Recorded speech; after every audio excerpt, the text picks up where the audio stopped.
Queridos irmãos e pessoas amigas, a paz do Senhor. Nós queremos antes externar a nossa gratidão a Deus, em primeiro lugar. Também agradecer a confiabilidade de nos dar esta oportunidade nesta noite para ministrar a palavra de Deus, oportunidade que se constitui de um peso, no bom sentido, porque aqui na nossa retaguarda nós temos homens bem capazes, bem mais capazes na ministração da palavra de Deus do que esse que vos fala, não é isso? Mas enquanto eles oram, a gente vai ministrando a palavra de Deus. Nós queremos ainda agradecer nosso muito digno presidente pela oportunidade que nos dá. O pastor Levi ligou para a gente e nós estamos aqui. Mas ainda os irmãos observam os sentimentos de tristeza. O pastor Daniel aqui deu uma palavra alusiva ao recolhimento que Deus fez do membro ilustre da nossa IADESLE. E isto é verdade. Da irmã Maria de Nazaré Lemos Coutinho. Então nós vamos ministrar nesta noite e tratar sobre sentimentos, tá? Abramos as nossas Bíblias na Epístola de Paulo aos Filipenses, capítulo 2. E vamos ler a partir do versículo de número 1.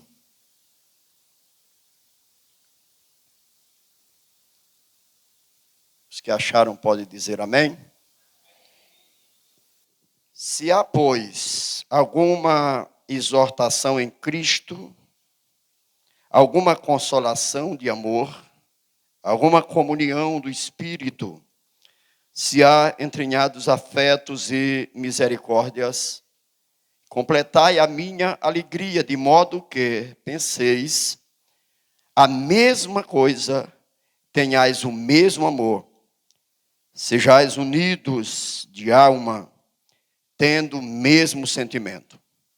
Nada façais por partidarismo ou vanglória, mas por humildade, considerando cada um os outros superior a si mesmo.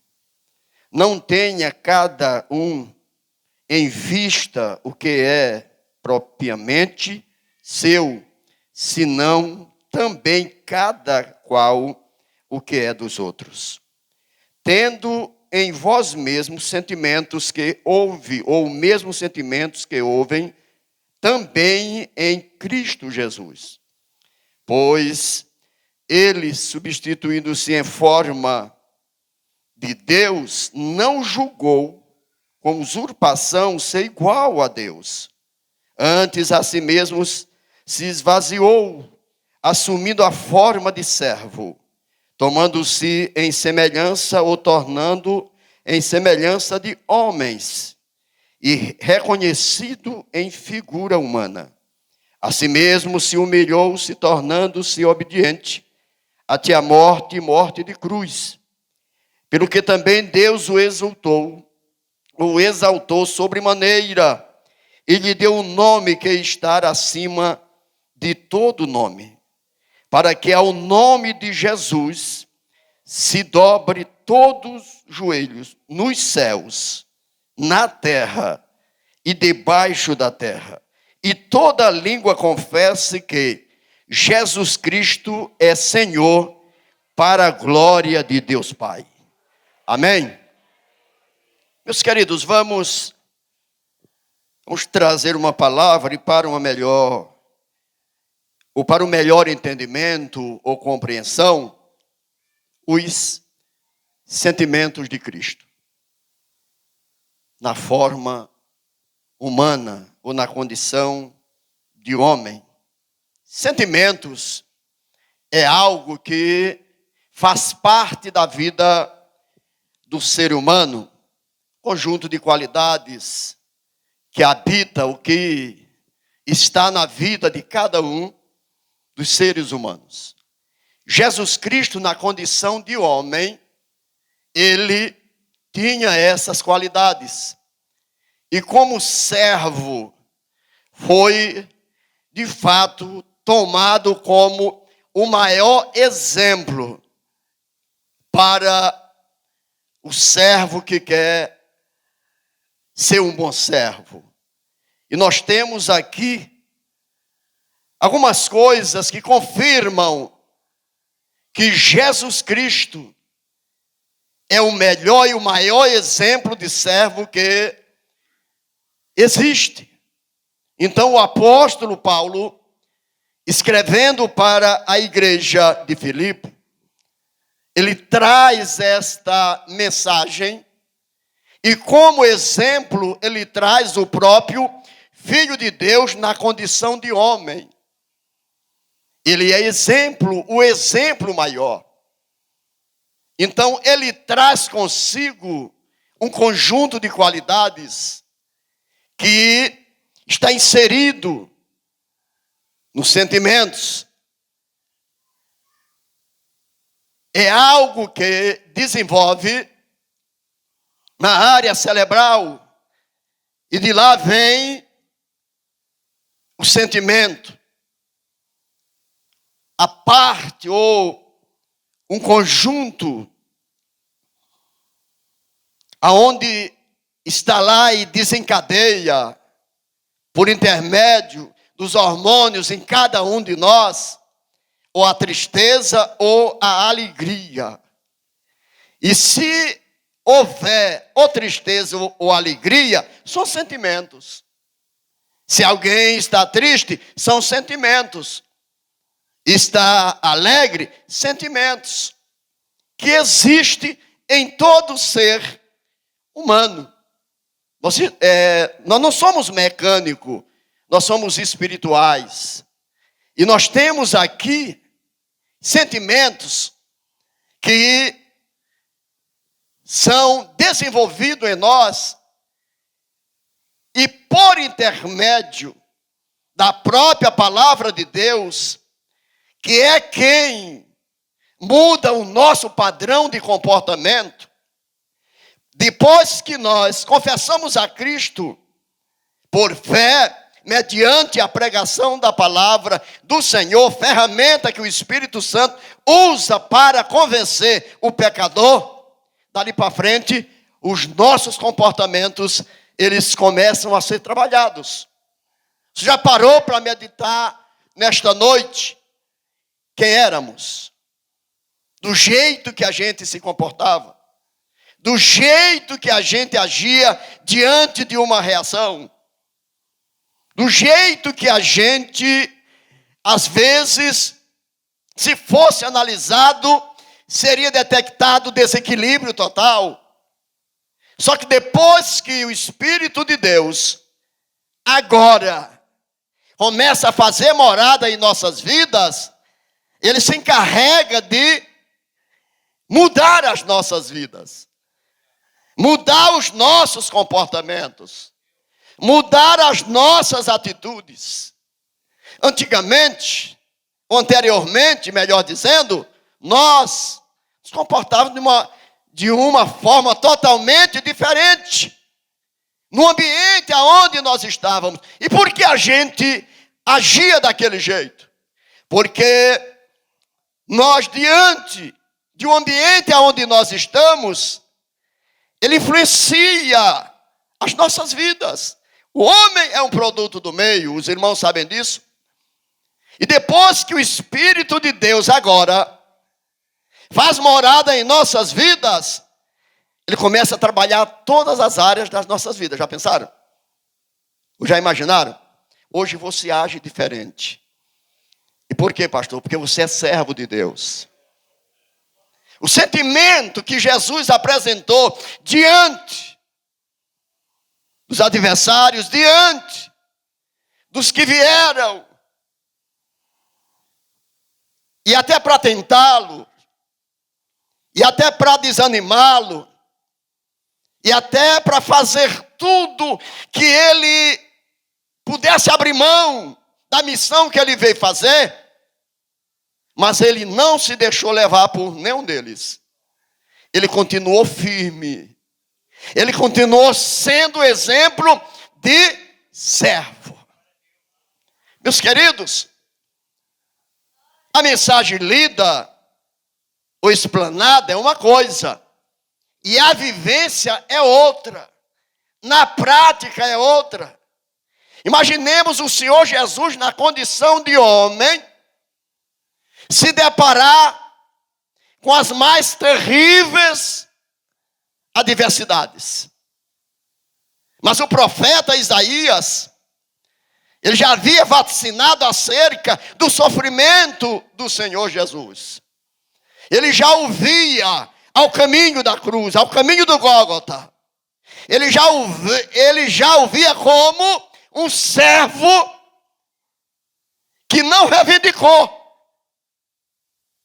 Ele se deixou até o final para cumprir a missão que ele veio fazer. Sentimentos que detectamos em Cristo, dos muitos que há nele. Um deles foi o sentimento de renúncia. Queridos irmãos, observando bem essa história, esse texto bíblico, a renúncia que Cristo fez, deixando a glória, esvaziando-se, tomando forma de homem, e não usurpou ser igual a Deus. Isso não é para todos, isso não é para qualquer um. Os irmãos já observaram que, mesmo sendo crente, mas às vezes o sangue ferve. Às vezes a gente busca o autocontrole e encontra dificuldade no momento das reações de qualquer ação. Porque toda ação gera uma reação. E isso Jesus se deparou. Mas ele se mantinha em silêncio. Ele se mantinha calado. Ele se mantinha na posição de servo. Renunciou-se. E nós que aceitamos a Cristo, e a palavra vem trabalhando os nossos comportamentos, as mudanças em nossas vidas, sabe o que acontece? A gente vai abrindo mão de muitas coisas por causa de Jesus. A gente não reivindica. Ou seja, não vale razão. No céu não entra razão, irmãos. No céu entra servo. No céu entra obediência. Porque diante do Senhor nosso Deus, nós não temos razão. Ele sempre tem razão. Ele sempre tem a palavra final. Ele sempre termina querendo o melhor para nós. E às vezes nós não entendemos. Nós não entendemos. Renunciar não é para qualquer um. Isto, a palavra vem trabalhando em nossas vidas. A Bíblia diz que nessa renúncia, ele não julgou a ser igual a Deus. Porque na condição de homem, ele veio para servir. Um servo. Mas, queridos, é bom nós pontuarmos aqui e fazer uma observação que a missão do servo, ela não tem promoção. No primeiro piso, ele é servo. Ele passa para o segundo, ele é servo. Ele passa para o terceiro, ele é servo. Ele faz parte do arrebatamento sendo servo. Só que nós estamos numa geração que todos, ou uma grande maioria, querem ser senhores. Porque cada um quer mandar. Quer ter uma turminha para mandar nesse. Um grupo. É verdade. E o Senhor Jesus, com respeito a nós, com a nossa pessoa,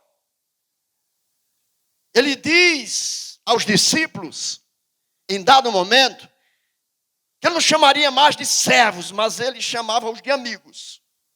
Porque o servo não sabe o que faz o Senhor. Não é que o servo não saiba, irmãos, não faça parte do projeto, ele faz. Ou o discípulo, ele faz. Só que o projeto vem para o Senhor. E o Senhor Jesus compartilhou com a gente o seu projeto. Ele veio, teve o tempo determinado aqui, ascendeu aos céus e disse aos discípulos, agora é com vocês. E eles ficaram perplexos, preocupados, de quando eles estão recebendo as últimas instruções. E o Senhor Jesus, ele começa a ascender aos céus. E a preocupação chega aos discípulos. Como é que nós vamos dar conta desta grande obra? O Senhor disse, eu vou. Mas vocês não vão ficar só, vocês não ficarão órfãos. Por quê?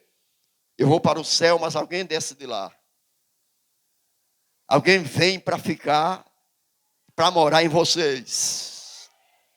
Não mora no mundo porque eles não conhecem, mas vocês conhecem. Não mora no mundo porque eles não podem receber, mas vocês podem. Porque quando nós aceitamos Jesus, há uma abertura grande para o Espírito Santo morar em nossas vidas. E a vida começa a mudar. Porque agora não é mais a minha vontade, não é mais a sua vontade. É a vontade do Espírito de Deus que habita na igreja do Deus vivo e verdadeiro.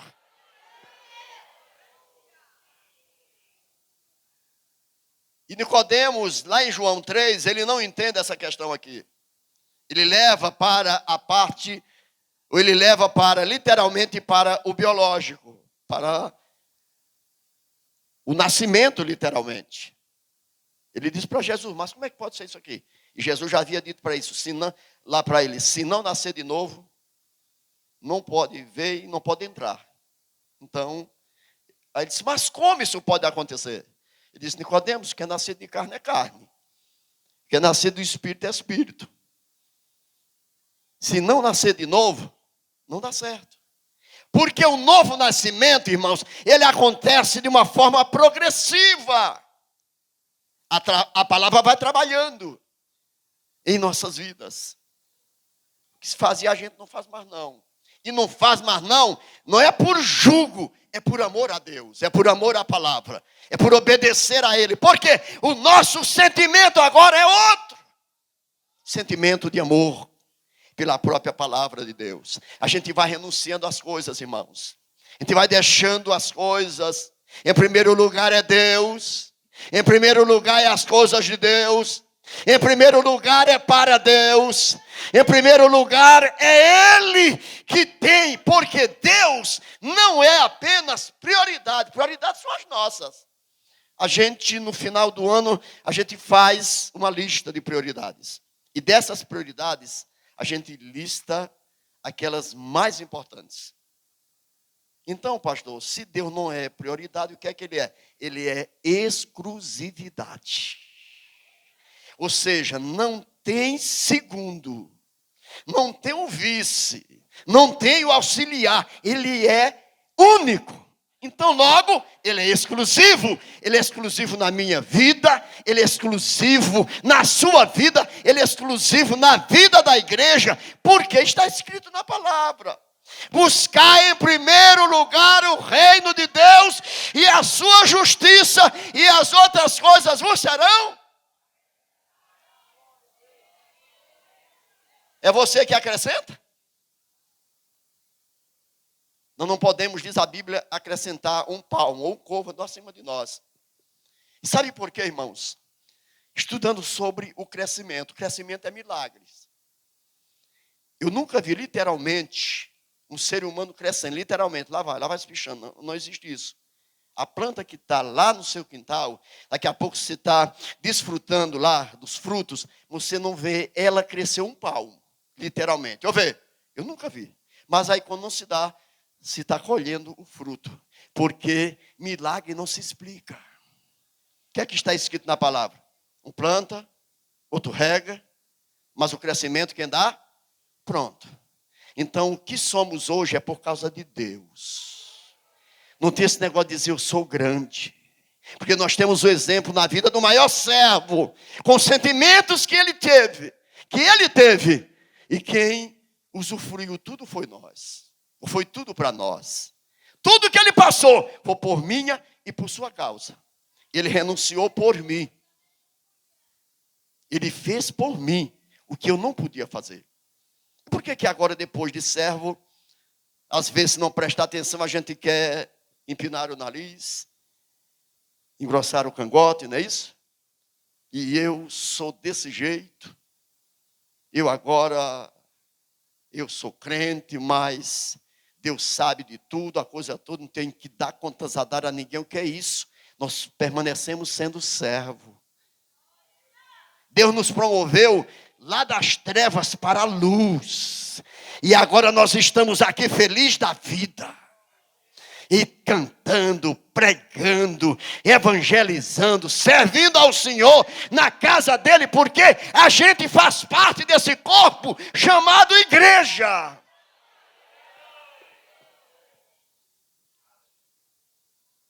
É bem verdade que relembrar é viver. Mas se a gente jogar um olhar retroativo, nós vamos observar que, irmãos, antes de a gente aceitar Jesus, tinha uns que...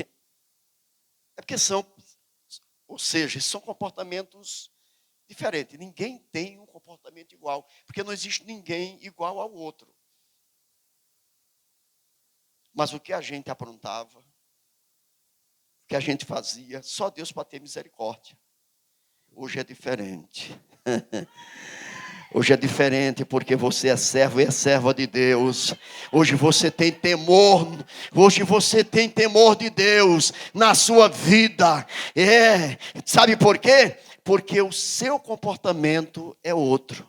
Os seus sentimentos são outros. Você pensa que às vezes não há alguém que chega para incentivar. Tu é crente, rapaz, mas, porém, todavia. E aí? O que é que a gente responde? Mas eu não posso fazer. O apóstolo Paulo disse que está colocado todas as coisas diante de nós.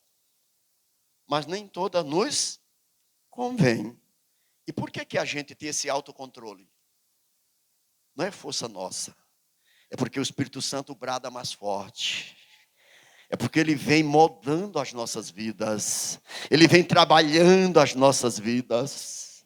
Queridos irmãos, vocês não vieram aqui apenas por uma convocação. É claro que a obediência está inserida. Você veio aqui porque você veio apresentar o louvor.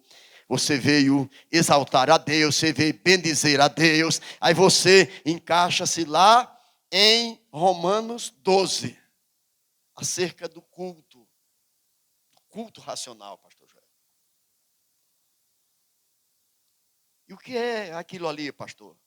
É servir a Deus não por emoção.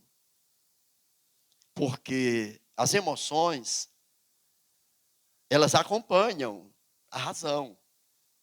Ela não tem nem perna e nem asa. E aí, pastor, como é que vai se locomover?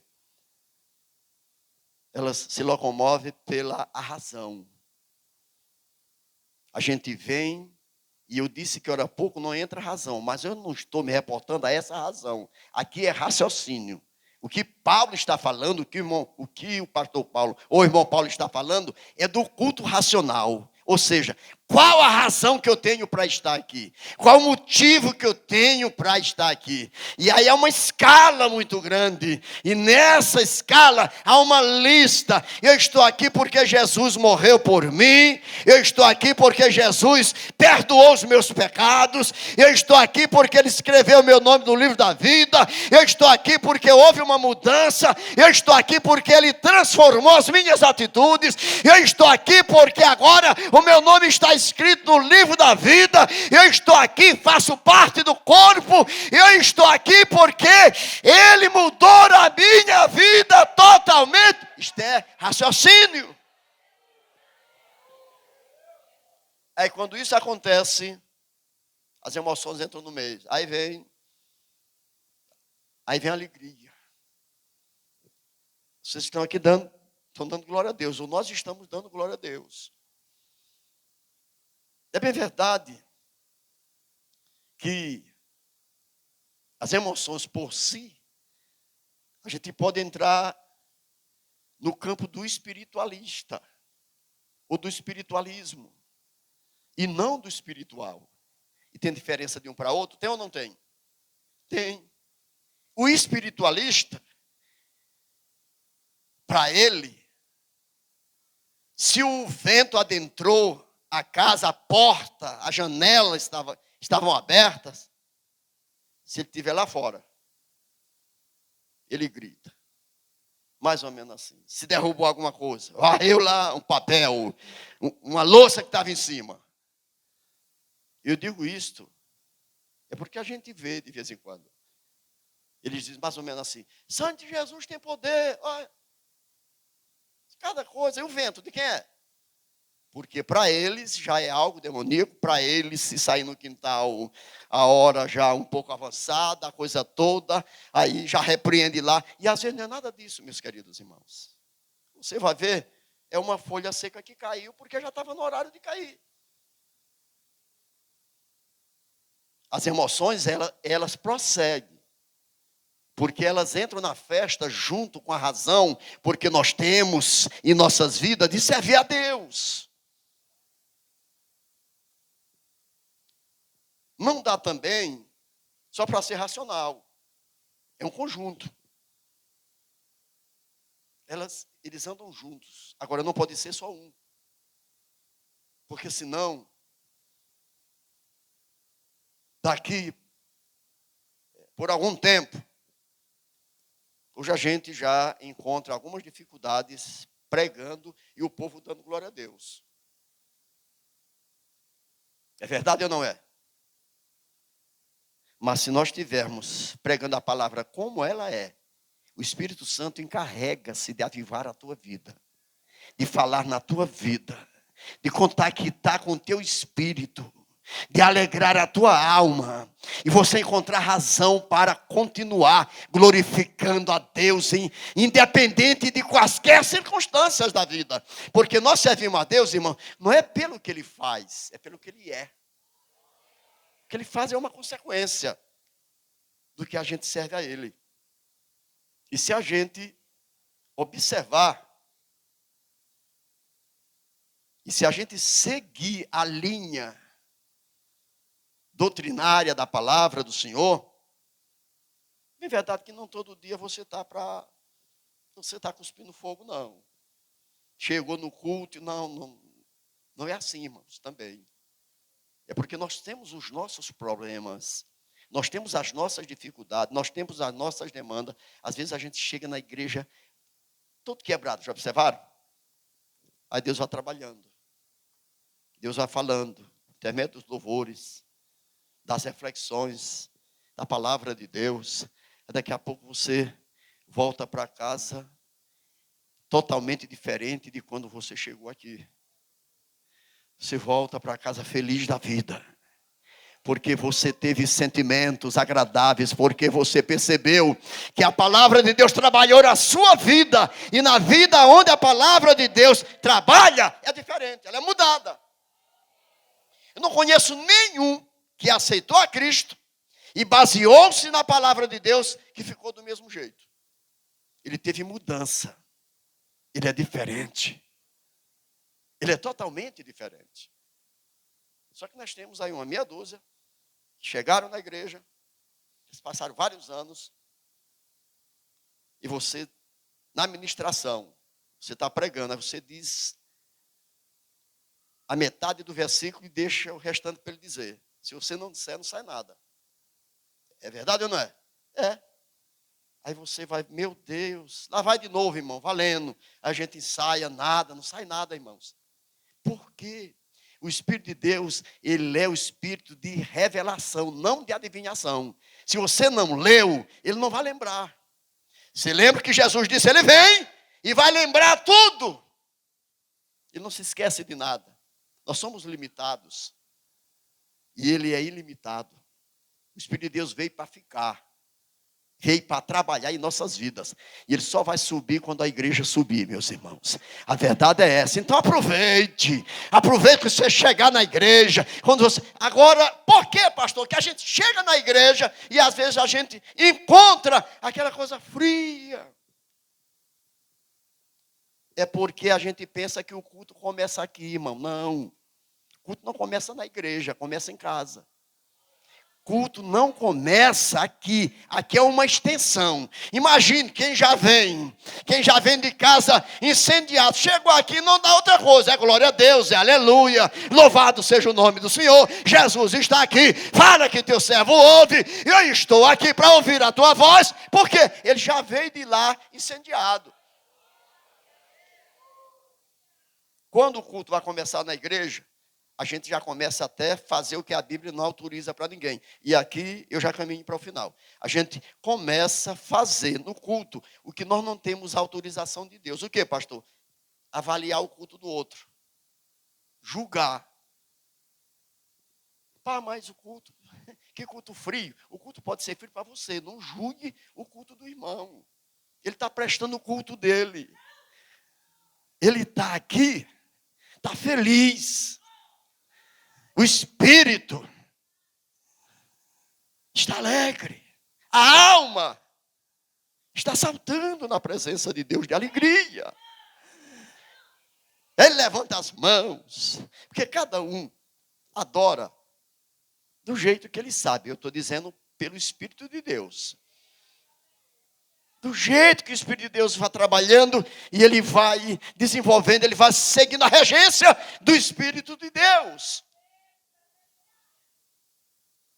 Vocês já viram que na igreja todo mundo não glorifica a Deus do mesmo jeito, não dá glória a Deus do mesmo jeito. Ele, às vezes, passa o culto todo chorando ali, mas você pensa que ele está ali chorando de tristeza, mas está chorando de alegria. Ele está se quebrantando na presença de Deus, ele está se derramando na presença de Deus, porque o sentimento dele é de alegria diante do Senhor nosso Deus.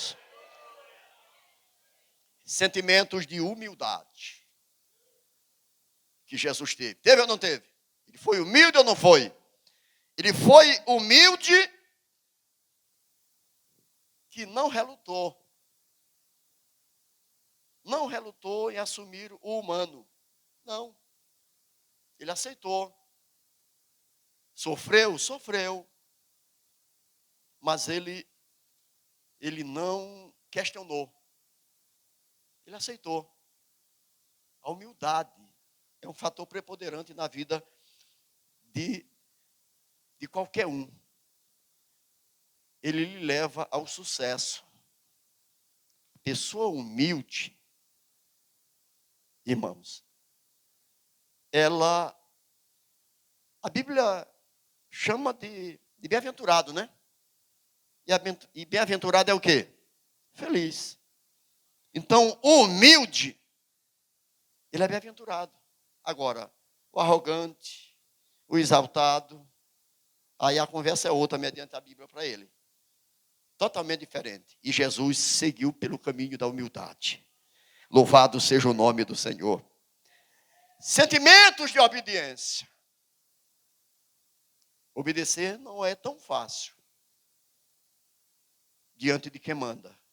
Diante de quem autoriza, diante de quem dá ordem, diante de alguém que tem em uma forma hierárquica, ele estar acima da pessoa. E aí, às vezes, a gente encontra dificuldade para obedecer. Mas a Bíblia diz que ele foi obediente até a morte, e morte de cruz. Será que a gente, diante de situações adversas, o sentimento nosso é o mesmo? A gente reivindica. Se estiver na fila e alguém passar na frente. Se alguém... Quem é que vai aguardar a hora para chegar a sua vez? Se está na fila, estão distribuindo senha, e quem estava distribuindo, distribuiu na pessoa que estava logo após você e terminou ali. Será que você vai ficar calado quando você está lá desde a madrugada? É? Se manteve em silêncio e venceu. Queridos, que Deus continue nos abençoando a cada dia. Eu agradeço a oportunidade em nome de Jesus, pastor Levi. Obrigado.